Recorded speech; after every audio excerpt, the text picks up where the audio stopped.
व्यावसायिक परिवेश को प्रभावित करने वाले तत्व।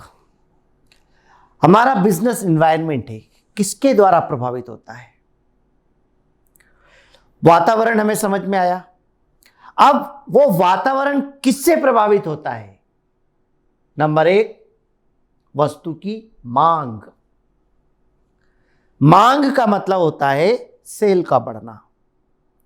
जब आपके द्वारा उत्पादित की गई वस्तुओं की बाजार में बहुत ज्यादा मांग है, बिक्री बहुत ज्यादा हो रही है, तो आपका व्यापार उतनी ही ज्यादा प्रगति करेगा।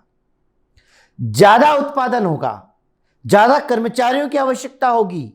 अत्यधिक उत्पादन होने से लागत में कमी आएगी और अत्यधिक उत्पादन होने से रोजगार बढ़ेगा। रोजगार बढ़ेगा, लोगों की आय बढ़ेगी। लोगों की आय बढ़ेगी तो फिर उनका जीवन स्तर सुधरेगा और फिर मांग में वृद्धि होगी। इस प्रकार जब मांग में वृद्धि होती है तो आपका व्यापार बहुत ज्यादा प्रभावित होता है। पर इसके विपरीत मांग में कमी भी हो सकती है। फैशन, डिजाइनिंग दिन प्रतिदिन बदलती जाती है। ग्राहकों की रुचि में कब परिवर्तन आ जाए कुछ नहीं कहा जा सकता। मानवीय व्यवहार के बारे में कोई भी निश्चित भविष्यवाणी नहीं की जा सकती है कि कब तक वो उस वस्तु को उपयोग करेंगे, कब उसका उपयोग करना बंद कर देंगे। तो इस प्रकार वस्तु की मांग आपके व्यापार को बहुत ज्यादा प्रभावित करती है। मांग अगर बढ़ गई तो व्यापार भी आगे बढ़ जाएगा। मांग अगर कम हो गई तो आपका विक्रय कम हो जाएगा, उत्पादन कम हो जाएगा, प्लस आपकी इनकम कम हो जाएगी और इससे आपको वित्तीय संकट का सामना करना पड़ सकता है। वहीं दूसरी तरफ अगर मांग बढ़ती है तो आपकी आर्थिक स्थिति के साथ साथ देश का, समाज का, परिवार का विकास हो सकता है। सरकार की नीतियां आपके वातावरण को प्रभावित करने में गवर्नमेंट पॉलिसीज का भी बहुत बड़ा हाथ होता है।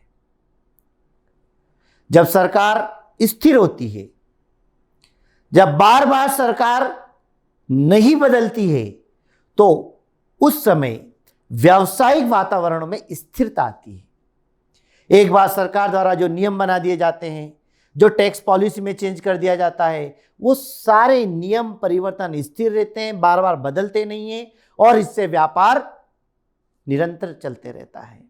इसके विपरीत अगर बार बार सरकार बदलती है, सरकार में स्थायित्व नहीं है, तो इसका परिणाम यह होगा कि आपका वातावरण, आपका व्यापार बार बार प्रभावित होगा। सरकार नहीं आएगी, फिर वो अपनी नीति बनाएगी, फिर कुछ टैक्स में चेंज करेगी, फिर कुछ नियम में बदलाव कर देगी और इन सब नियमों के अनुसार व्यापार चलाना पड़ता है। तो जब नियमों में बार बार परिवर्तन होता है तो व्यापारी को व्यापार चलाने में अत्यंत कठिनाइयों का सामना करना पड़ता है।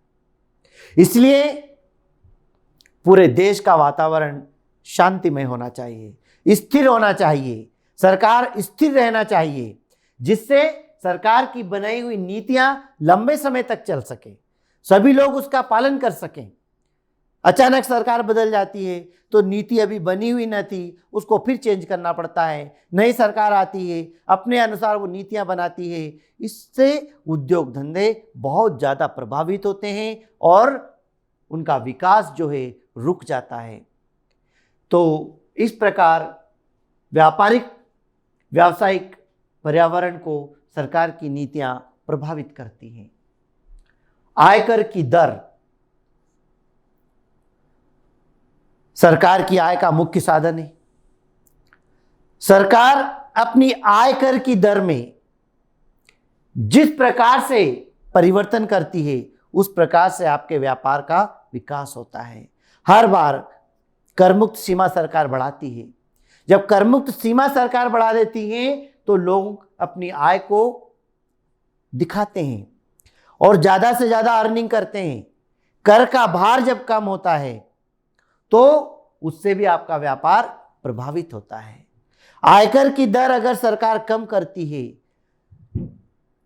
हमारा जो भारत है उसमें आयकर की दरें हैं वो प्रगतिशील दरें हैं, अर्थात जो कमजोर व्यक्ति है, जिसकी आय कम है, उसको कम दर से कर देना है। जिसकी आय बढ़ती है उसको ज्यादा दर से कर देना है। और जो कर योग्य सीमा के अंतर्गत आता ही नहीं है उसको कर देने की आवश्यकता नहीं है। ये तो सामान्य व्यक्ति की बात होती है। पर इनकम टैक्स की रेट, आयकर की दर का व्यापार में बहुत ज़्यादा प्रभाव पड़ता है। जैसे जैसे व्यक्ति की आय बढ़ती है और आयकर की अगर दरें बढ़ती है तो उससे उसके लाभ में कमी आ जाती है। एक कर का बोझ बढ़ जाता है, लागत बढ़ जाती है, जो कि आपके व्यापार को प्रभावित करती है।